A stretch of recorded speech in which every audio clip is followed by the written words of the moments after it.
নমস্কার বন্ধুরা, আজকে আমি কাবলি ছোলা আলু দিয়ে তরকারি করব। কাবলি ছোলা সারা রাত ভিজিয়ে রেখে দিয়েছিলাম। এখন কাবলি ছোলাগুলোকে আমি প্রেসার কুকারে দিয়ে দিচ্ছি। পরিমাণ মতো জল দিয়ে দিচ্ছি, নুন দিয়ে দিচ্ছি। করে আমি এখন 5 থেকে 6টা সিটি দিব।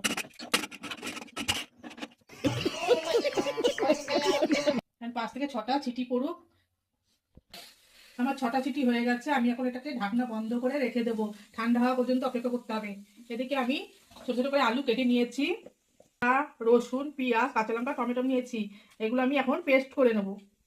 পেস্ট করে নিয়েছি কড়াইয়ের মধ্যে। এখন পরিমাণ মতো তেল দিয়ে দিচ্ছি। তেলটা গরম করে নিতে হবে। পরিমাণ মতো লবণ, হলুদ দিয়ে আমি আলুগুলোকে লাল লাল করে ভেজে নেবো। আলুগুলো আমার ভাজা হয়ে গেছে, নামিয়ে নিচ্ছি।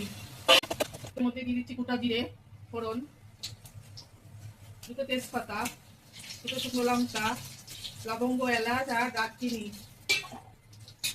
এটা নেড়ে চেড়ে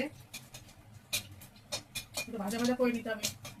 এখন আমি আদা, রসুন, পেঁয়াজ, কাঁচা লঙ্কা যে বেটে রেখেছিলাম মশলাটা দিয়ে দিলাম। পরিমাণ মতো জিরের গুঁড়ো দিয়ে দিচ্ছি।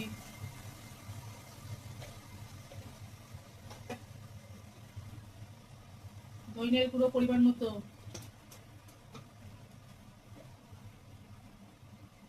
লাল লঙ্কার গুঁড়ো দিয়ে দিচ্ছি। পরিমাণ মতো লবণ,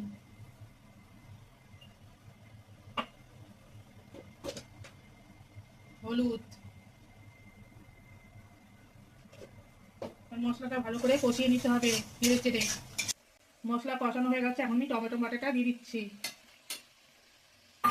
মশলার বাটিটা ধুয়ে সামান্য জল দিয়ে দিচ্ছি। দিয়ে আমি আবারও ভালো করে কষিয়ে নেবো। মশলা আমার ভালো করে কষানো হয়ে গেছে, মশলার কাঁচা গন্ধটাও চলে গেছে। এখন আমি আলু ভাজি রেখেছিলাম দিয়ে দিলাম।